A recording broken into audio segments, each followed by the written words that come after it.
Audio चाललाय का? Audio stop सांगून द्यायचा. हा जरा ऑडिओ सगळ्यांच ऑडिओ स्टॉप करा.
ओके चला स्टार्ट करा रेवा. पटेल, काही दिवसापूर्वी एक महत्वाचं शिष्टमंडळ तुमच्या भेटी झालं होतं. त्यांनी तुमचं उपोषण सोडवलं आणि तुमच्या मागण्या 1 महिन्याच्या आत मान्य करू की तुम्हाला 2 महिन्याचा वेळ मागत होते पण तुम्ही दिला नाही. मात्र त्यावरती शंभूराज देसाई यांनी प्रतिक्रिया देताना असं म्हटलेलं आहे की आश्वासन पूर्तीच्या आराखड्याचं प्रारूप मुख्यमंत्र्यांना आम्ही देणार आहोत. येत्या मंगळवारी अर्थात उद्या शिंदेना या आराखड्याचं प्रारूप आम्ही देणार आहोत आणि आश्वासनाची पूर्तता करण्याच्या कामात आम्ही व्यस्त आहोत असं उत्तर दिलं शंभूराज देसाई. आता ते आले, समाजाचा एवढा मोठा प्रश्न आमच्या अस्तित्वाचा होता पोरांचा. ते आले, त्यांनी शब्द दिलाय आणि शेवटी काय असतं, एवढा मोठा वर्ग आहे आमचा मराठा समाजाचा. पोरांचं हित डोळ्यासमोर ठेवायचं असतं, राजकारण डोळ्यावर समोर ठेवायचं नसतं. आणि ते मी राजकारण डोळ्यासमोर ठेवलेलं नाही, कारण मला राजकारण करायचं नाही, अशा काही काही गोष्टीत पडायचं नाही. म्हणून मी समाजाचे लेकरं, आमचे गोरगरिबांचे पोरं, गोरगरीब माझा समाज डोळ्यासमोर ठेवलेला आहे. म्हणून सरकार आलं, सरकारवर विश्वास ठेवणं आंदोलक म्हणून माझी जबाबदारी होती, ती मी पूर्णपणानं पार पाडलेली. कारण माझं जबाबदारीच ही आहे की समाजाला मिळालं पाहिजे. 2 पावलं मागं पुढं सरकायचं, पण समाजाला मिळालं पाहिजे. राजकारण डोळ्यासमोर ठेवून नाही काय करायचं, असा माझा उद्देश. मग ते आले, उपोषण सोडवलं. त्यांनी 1 महिन्याला शब्द पाहिजे होता त्यांना, आपण समाजाच्या वतीनं त्याला दिला. ते त्यांच्या कामात येत. आता 13 जुलैपर्यंत काय बोलायचंच नाही, करतील. याला पॅरलल दुसरी एक घडामोड लक्ष्मण हाकेंनी वाडी गोदरीमध्ये आंतरवाली सराटीच्या दिशेवर उपोषण सुरू केलंय आणि त्यांचा असा दावा आहे की सगळ्या सोयऱ्यांचा आदेश आणि कुणबी नोंदी संदर्भात काढलेले सगळे शासन निर्णय रद्द करायची मागणी आहे आणि ती मागणी घेऊन त्यांचं उपोषण करतात. उपोषणाचा 5वा दिवस आहे. त्यांची सुद्धा प्रकृती खालावली आहे. डॉक्टरने आरोग्य तपासणी केली आणि त्यांचं उपोषण सोडवण्यासाठी सरकारचे शिष्टमंडळ केले. त्यात भागवत कराड, अतुल सावे आणि संदीप अंबोदर यांचा समावेश. मग काय, आता लोकशाही ज्याला ज्याला अधिकार आहे त्याप्रमाणे ते हे जातील, हे जातील, त्याच्यात काय मोठा विषय आहे. आम्ही तेवढं त्यांना विरोधक कधी मानलेला नाही, त्याच्यामुळे त्यांच्यावर काय उत्तर द्यायचं आहे ते लोकशाहीप्रमाणे चालू. तर त्यांचे जे आरोप आहेत की सगळ्या सोयऱ्यांचा अध्यादेश आणि कुणबी नोंदी संदर्भात काढलेले शासन निर्णय रद्द करा. हम्म, बघू बघू ना. पण काल त्यांनी मुख्यमंत्र्यांवरती सुद्धा आरोप केले की हे मराठ्यांची संस्कृती नाही नाही, त्यांच्यावर काय उत्तर, मी म्हणलंच ना तुम्हाला, त्यांच्यावर काय उत्तर द्यायचं. कधी ज्याला विरोधक मानलं नाही त्याला काय अर्थ आहे उत्तर देऊन. त्याला विरोधक मानलं त्याला ठीक आहे. मी एकाही ओबीसी नेत्याला आत्तापर्यंत बोललेलो नाही. मी विरोधी तेच सांगतो 10 महिन्यापासून. यांना म्हणजे ओबीसीचे ते तायवाडे भाऊ असतील किंवा आपले कोण आणखीन शिंदे साहेब असतील, हे असे जे प्रमुख व्यक्ती आहेत त्यांना मानलंच नाही, कारण ते विरोधक नाहीच आहेत आमचे. शेवटी ओबीसी आणि हे मराठा समाज यांचं गावखेड्यातलं जे आजचं जीवन आपण बघतोय, ते एकमेकाच्या प्रेमात गेलेले, सुखादुखात गेलेले, आजही ते चाललं एकमेकाला सहकार्य करणं. पण त्यांना कधी विरोधक मानलेलंच नाही आम्ही. आणि काहीच नाही, ज्याला मानलंय त्याला मानलंय, तो आहेच विरोधक. पण गावखेड्यातल्या ओबीसींना मी कधी विरोधक मानलं नाही, आणि आता कोण आहेत त्यांनाही नाही मानलं. तरीही मराठ्यांचा मुद्दा जर ओबीसी घुसला तर ओबीसी आरक्षणात संपतो. नाही, ते काय म्हणायचं ज्याचा त्याचा प्रश्न आहे. पण गरिबांची ही लेकरं, स्वतःचे लेकरं डोळ्यासमोर आहेत, तसे दुसरे हे लेकरं असले पाहिजे.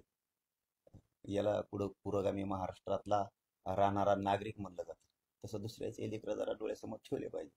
मराठ्यांची तशी ठेवले पाहिजे, त्यांचं कल्याण झालं पाहिजे.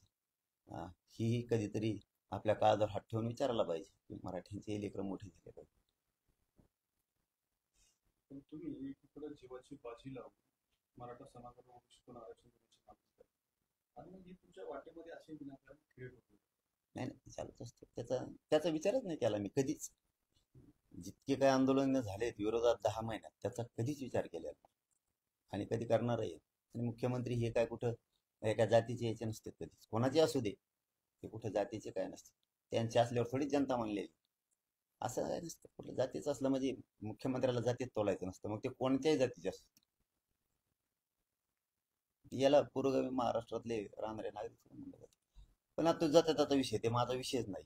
मुख्यमंत्र्याला काय म्हणायचं, मुख्यमंत्र्यांनी त्यांना काय म्हणायचं, मी काय प्रवक्ता थोडा आहे त्यांचा की त्यांच्याबद्दलचं कोणी कोणी काय म्हणा.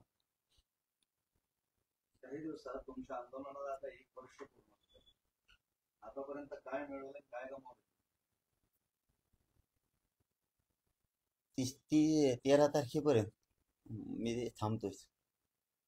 काय गमावलंय, काय मिळवलंय, हे समाजाकडं लेखाजोखा आहे. परंतु आता अशा पोटी 13 तारखेपर्यंत बसलाय. मग काय गमवलंय ते 13 जुलैच्या नंतर सांगता येईल. आणि कोणाकोणाला गमवायला बी लावायचं हे बी 13 तारखेला सांगता येईल. आज बोलण्यापेक्षा आज अत्यंत आत्मविश्वास जास्तीचा आतीचा ठेवणं आवश्यक आहे. कारण डोळ्यासमोर आहेत पोरं मराठीची, त्यामुळे काय करतीलच ही आशा आहे. प्रकाश शेंडगे हे असं म्हणाले की 57 लाख बोगस कुणबी नोंदी रद्द करा. सगळ्या सोयऱ्यांच्या जे आला विरोध केलाय. ओबीसी नेत्यांची बैठक झाली आणि त्या बैठकीत अगदी तुमच्यासारखंच त्यांनी सुद्धा 288 जागा लढवण्याचं निर्णय घेतला. नाही ते आता त्याला कोण काय तर लोकशाहीत कोण म्हणू शकतं त्यांना लढणं का चांगलं आहे ना. राहू दे महाराष्ट्र मोकळाचं काय. तुम्ही इकडून आम्ही इकडून म्हणतो राहिला मोकळा. पण उगा एवढं मोठ्यांनी बोगस म्हणायचं कुठं काय म्हणायचं. त्यामुळे मी एकतर पहिल्यांदा सांगितलं मी त्यांना खरंच विरोधक मानलेलंच नाही. ही ताकद त्यांनी मराठ्यांना आरक्षण द्यायला विरोध करण्यापेक्षा ज्या गोरगरीब धनगर बांधवांना आज रानावनात काम करायला लागतं, चिखलात राबवायला लागतं, जनावराकडं मेंढपाळाकडं रात्रंदिवस राबायला लागतं, ही शक्ती त्यांना इष्टीतून आरक्षण मिळवण्यासाठी जर वापरली असती तर गोरगरिबाचं कल्याण झालं असतं. ते काय म्हणतायत की 288 लढू वागणणार लढू, त्याबद्दल काय लढायचा प्रत्येकाला लोकशाहीत अधिकार आहे. त्यामुळे त्याच्यावर काय कोणी टिप्पणी करूच शकत नाही.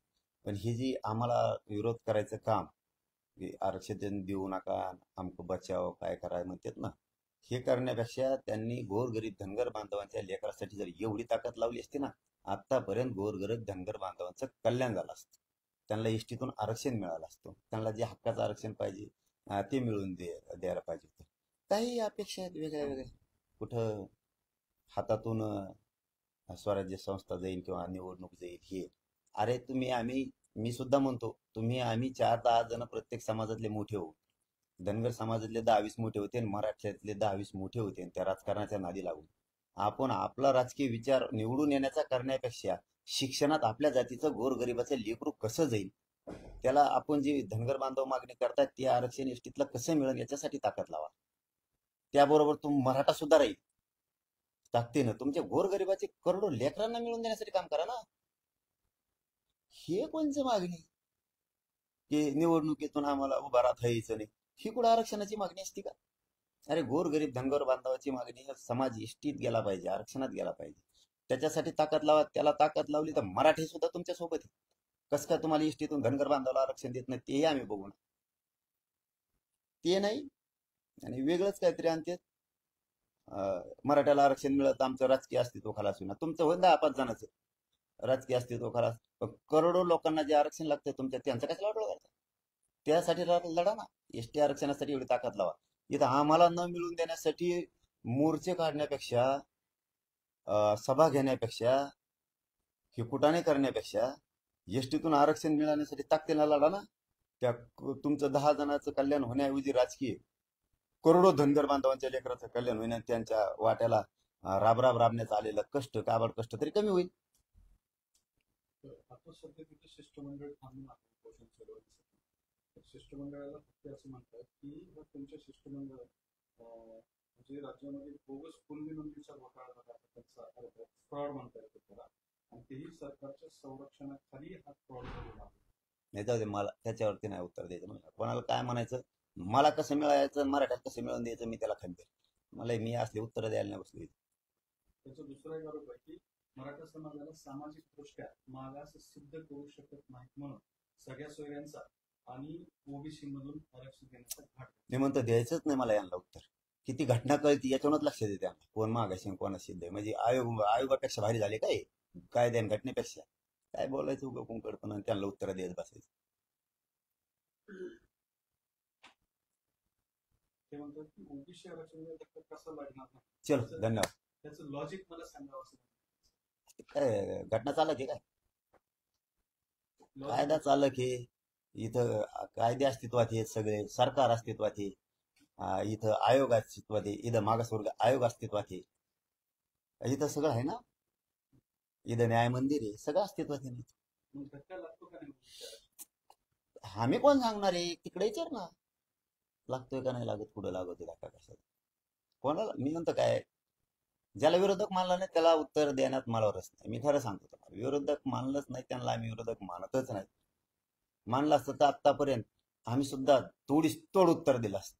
आम्ही मानतच नाही त्यांना हो.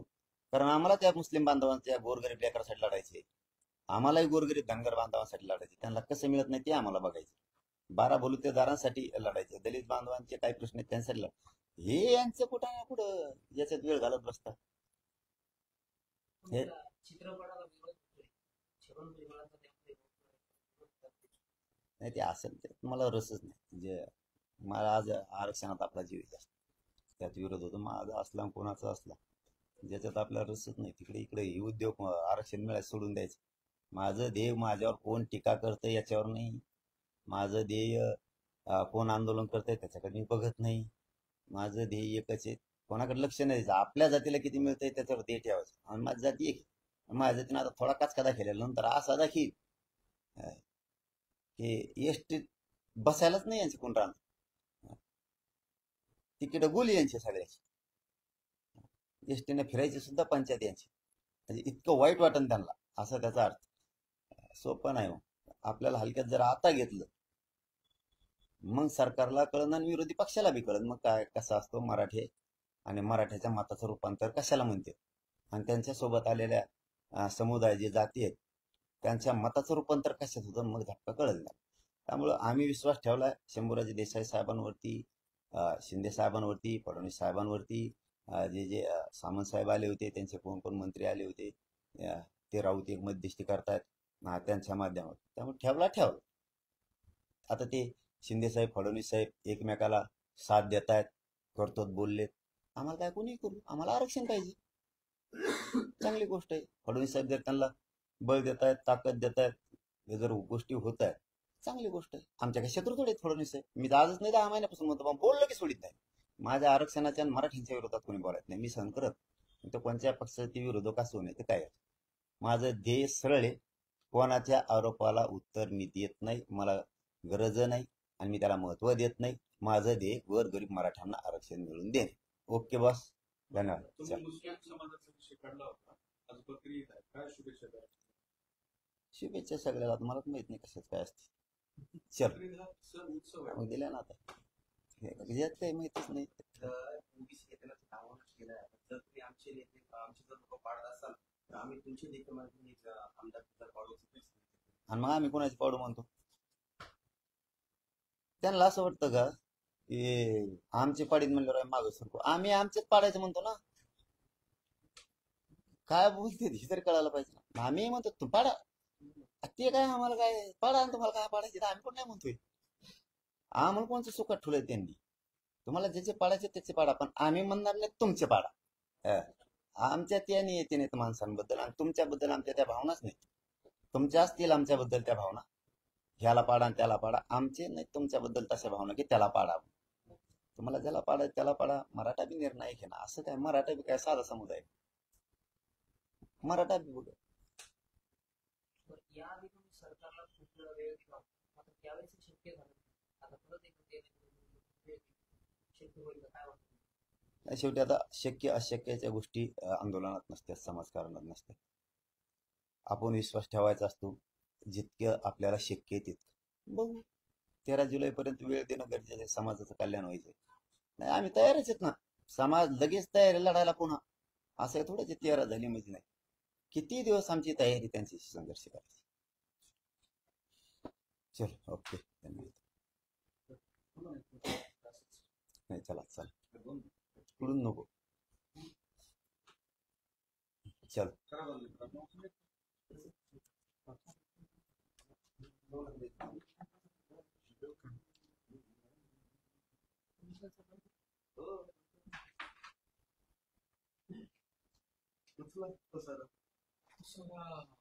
ही 2 विषय संपणार आहे तिकडला.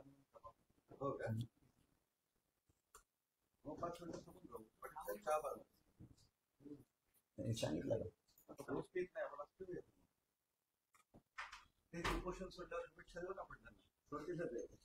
चल.